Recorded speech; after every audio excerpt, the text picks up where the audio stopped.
I want to start today by asking you a bit of a riddle. It's a really simple one, but I want you to kind of seriously think about it before just jumping to a conclusion. So, cheetahs are built to run, fish are built to swim, humans are built to, what?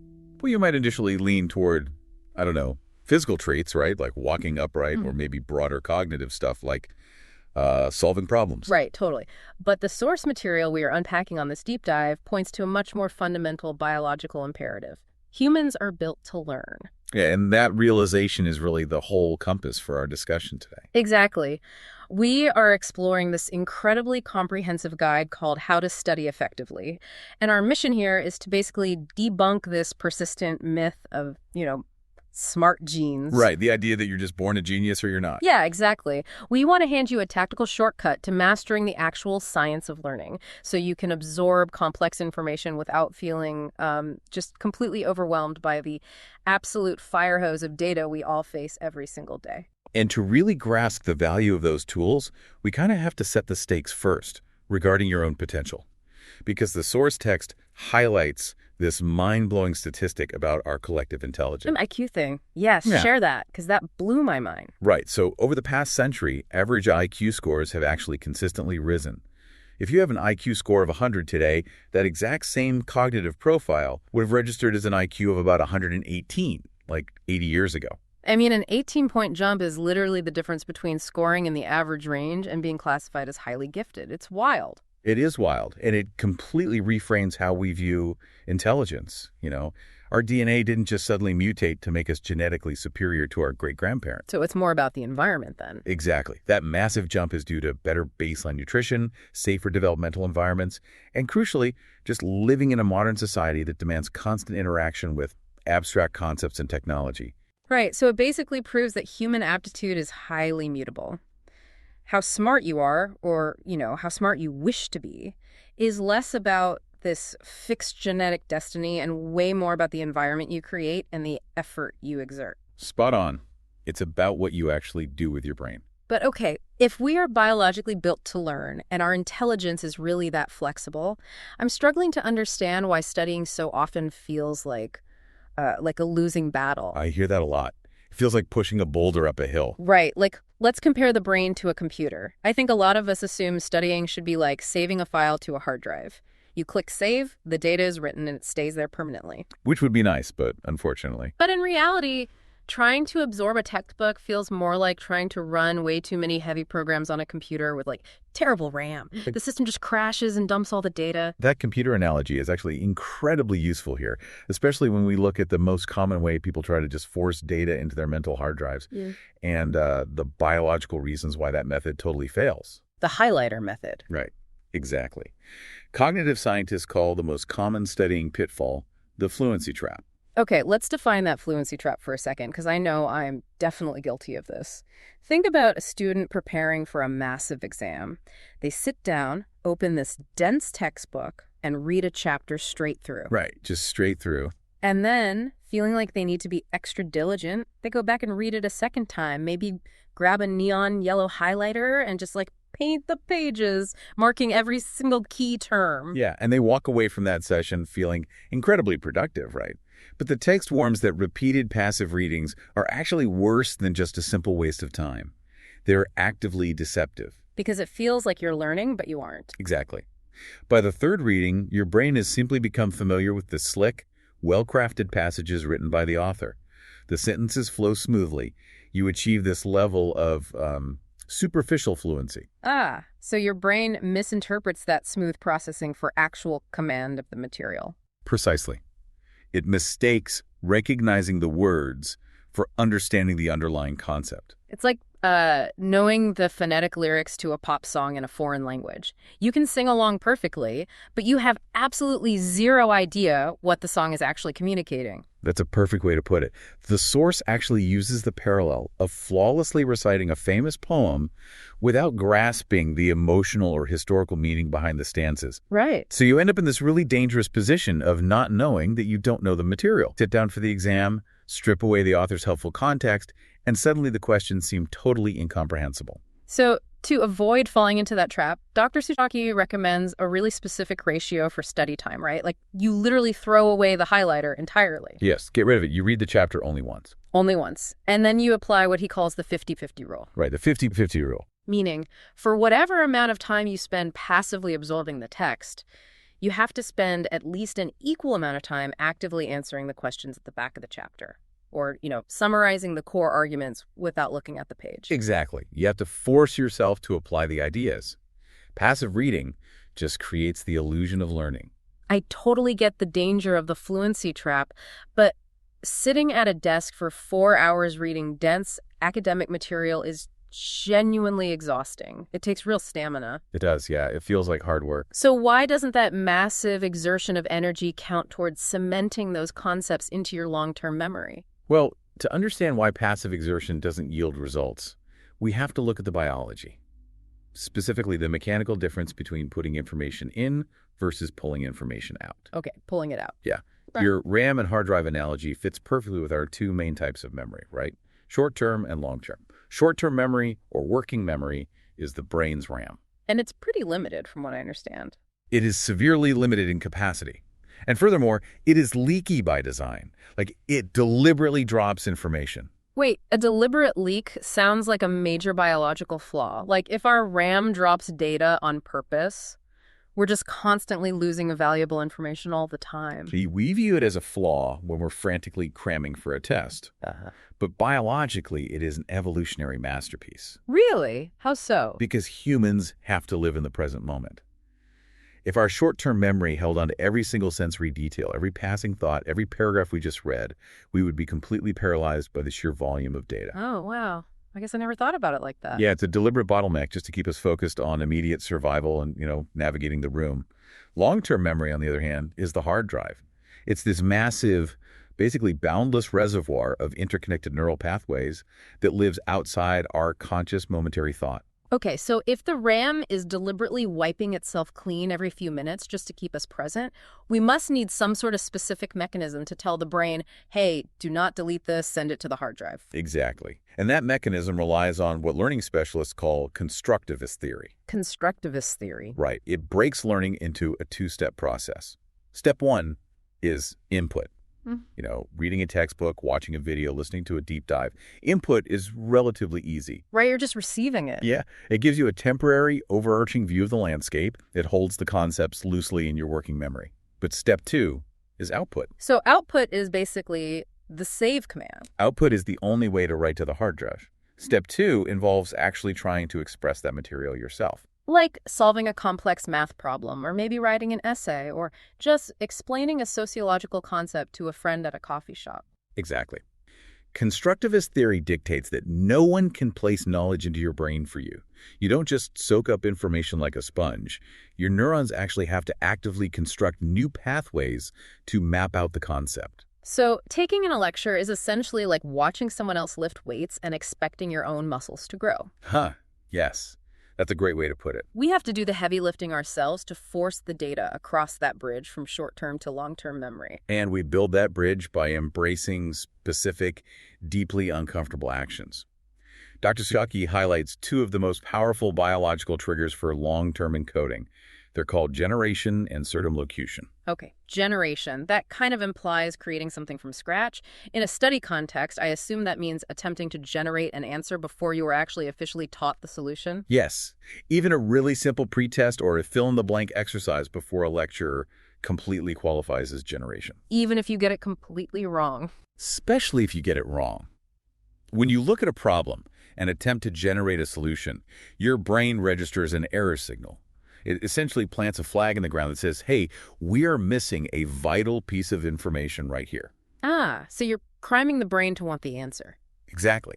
When the correct answer is eventually revealed, your brain places a much higher value on it because it resolves that internal error.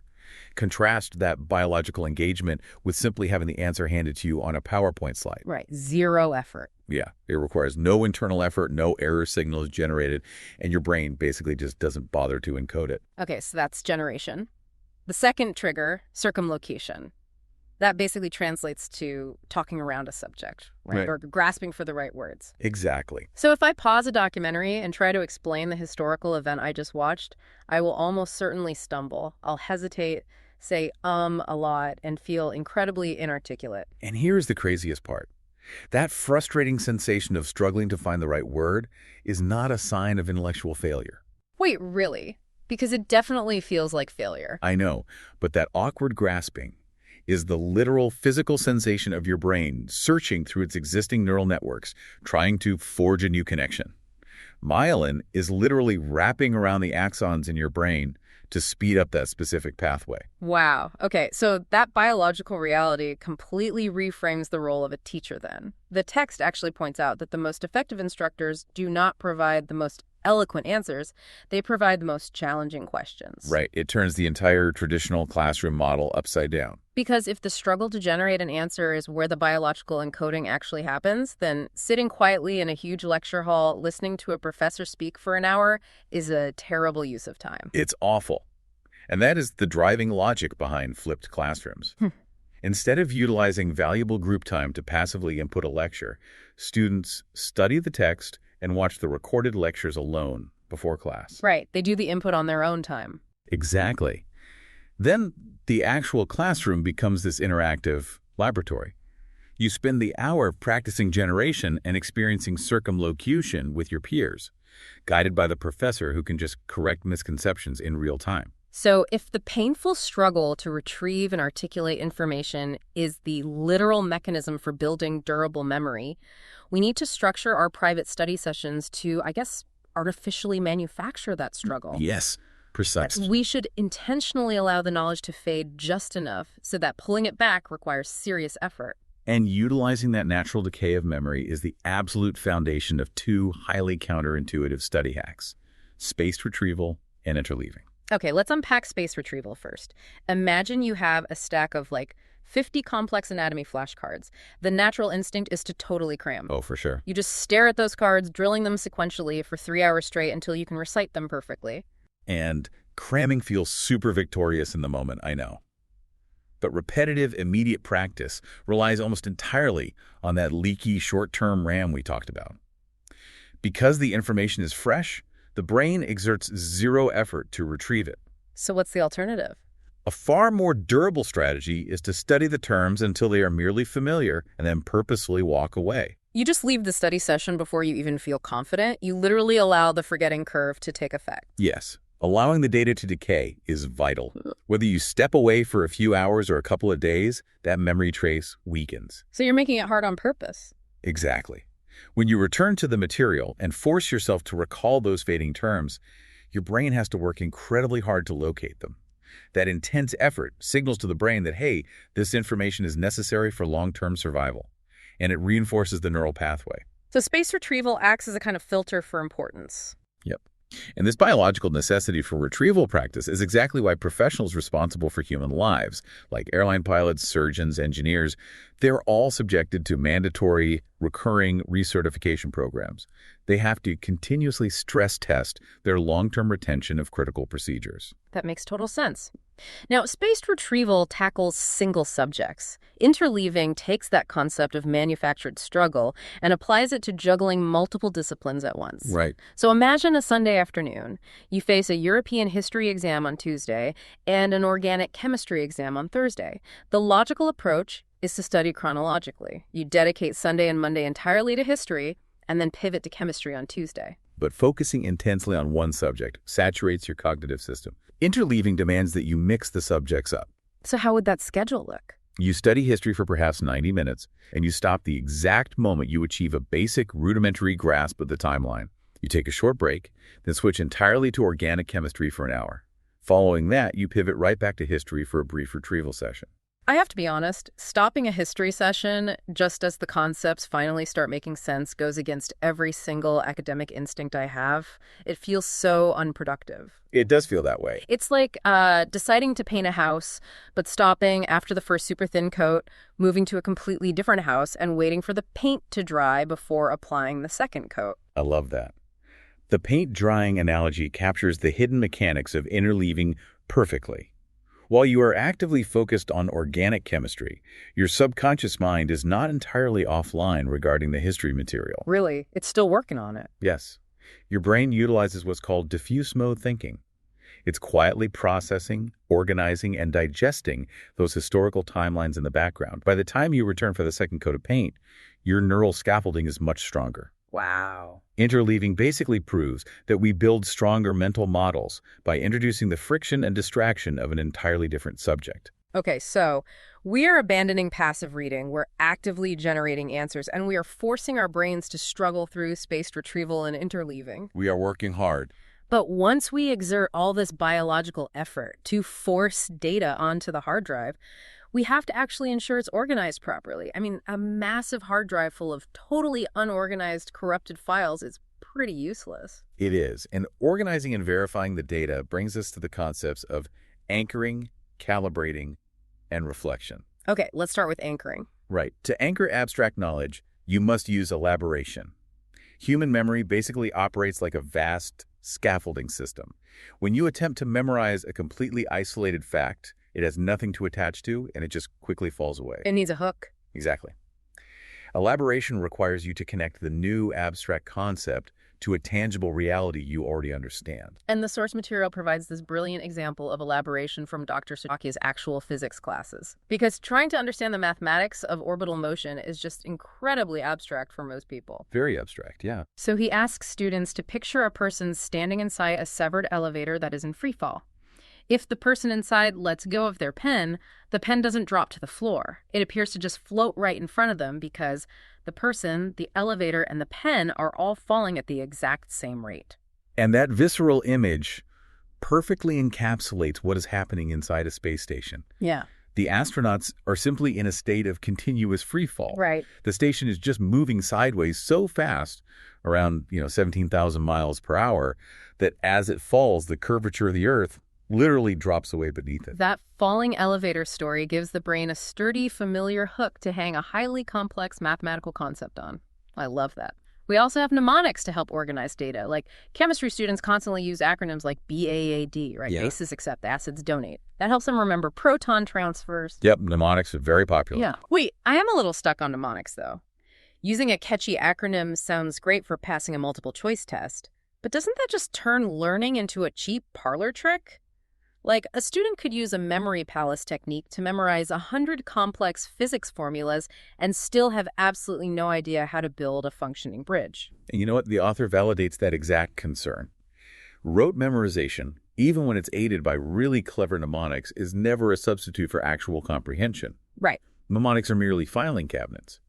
They help you locate the formula quickly under pressure, but they do not teach you how the variables interact. To bridge the gap between memorization and true comprehension, the text introduces the critical practice of reflection. Okay, reflection. That requires stepping off the treadmill of constant input, I assume. Yes. It is the habit of pausing after a study session or an exam and really conducting a post-mortem. You don't just look at the letter grade you got. You analyze the mechanics of your thinking. Like, why did I get question 4 wrong? Or how does this new theory challenge the assumptions I held yesterday? Exactly. Reflection moves the data from temporary storage into your broader worldview. But even with reflection, we have a problem. Our brains are notoriously unreliable narrators. Oh, definitely. The human mind craves narrative closure, and it will subconsciously contort facts to make a confusing concept feel logical. This biological blind spot necessitates the final step, which is calibration. So if my own feeling of understanding is essentially a broken fuel gauge, I need an external reality check to tell me how much fuel is actually in the tank. That's a great analogy. Yeah. And the author actually uses a terrifying aviation scenario to illustrate the absolute necessity of calibration. Oh, the pilot in the clouds. Yes. Imagine an experienced pilot flying a small aircraft through heavy, overcast clouds. They lose all visual reference to the horizon. Their inner ear and their gut intuition might scream that the plane is flying perfectly straight and level. But they could be wrong. Very wrong. Due to spatial disorientation, they could be banking into a steep dive or even flying completely upside down. And without external visual cues, the pilot's brain just simply fabricates a sensory narrative that feels correct, completely masking the imminent danger. Exactly. The vast majority of weather-related aviation accidents occur when a pilot trusts their internal sensory illusions over the cold, objective data on their instrument panel. They literally convince themselves the gyroscopes must be malfunctioning. Wow. As a learner, your internal intuition will constantly whisper, oh, you know this material, you could just skip this chapter. You must relentlessly calibrate that internal feeling of fluency against an external objective instrument. So practice tests and rigorous quizzes serve as the student's instrument panel. Yes. Looking at a practice question and thinking, I generally know the answer to that, I don't need to write it down, is the academic equivalent of flying upside down in the clouds. You have to physically output the answer to prove the knowledge actually exists. And to enforce this objective reality check, a lot of advanced learning environments utilize a pyramid exam format. Oh, how does that work? Well, students face the exact same test 3 times in a single day. First, they take it individually, without any notes. That establishes their baseline calibration. Next, they take the identical test within a small team of 4 students, arguing over any discrepancies. Finally, the entire class tackles the exam collectively. That format literally forces you to defend your internal logic out loud. You cannot hide behind a vague feeling of fluency when you have to articulate your reasoning to a peer who strongly disagrees with you. Exactly. Synthesizing all of these cognitive mechanisms gives us the comprehensive framework the text calls RIMEGREC. RIMEGREC. Right.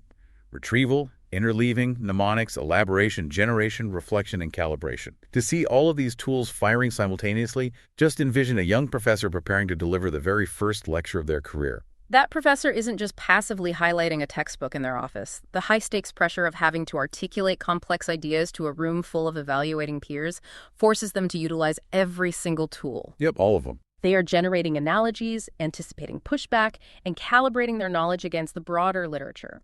The sheer act of preparing to teach the material is a massive, biologically transformative learning experience in itself. It really is. And Dr. Suyaki's closing thoughts acknowledge the stark reality of this entire process. True learning requires intense, deliberate effort. It demands the willingness to embrace frustration. And importantly, it requires the socioeconomic support and stability to actually possess the time, resources, and environment necessary to exert that kind of cognitive effort. Absolutely, because the stakes go far beyond just acing a college exam. Right. We live in an era facing cascading, unprecedented challenges. Managing global supply chains, navigating environmental tipping points, and solving complex epidemiological crises requires populations capable of deep systemic comprehension. We need citizens who actually understand the underlying mechanics of the world, not just people who can recite the glossary terms. Well said. And assessing the biological requirements for that kind of deep comprehension leads us to a really crucial question. The source material establishes that the painful struggle of retrieving information from the hard drive, the awkward grasping for vocabulary, and the deliberate act of allowing ourselves to forget are the literal biological requirements for building durable neural networks. Basically, the friction is the feature that builds the brain. Right. Knowing that friction is mandatory, we have to examine our modern relationship with information. Today, the moment a fact slips our mind or the moment we encounter a minor gap in our knowledge, what do? We immediately reach for our phones to Google the answer. We instantly resolve the cognitive error signal with zero internal effort. Exactly. We are outsourcing our working memory to external servers. By removing the struggle, we prevent the myelin from wrapping around the axons. The muscle never tears, so the long-term connections never form. Wow. We are collectively choosing the comfort of easy fluency over the uncomfortable biological struggle required for true understanding. It begs the question of whether our instant access to data is actually short-circuiting our evolutionary ability to learn deeply. That concept completely changes how I will view my phone the next time I blank on a piece of random trivia. Right. We started this deep dive with a biological riddle. Cheetahs are built to run. Fish are built to swim. Humans are built to learn. But just because human beings possess the biological hardware for learning does not mean the process is supposed to be passive or effortless. Not at all. So the next time you sit down to study and find yourself struggling to generate an answer or stumbling to articulate a concept out loud, do not retreat to passive reading. That frustration is not the sound of failure. That is the literal sound of your brain doing exactly what it was built to do, to learn.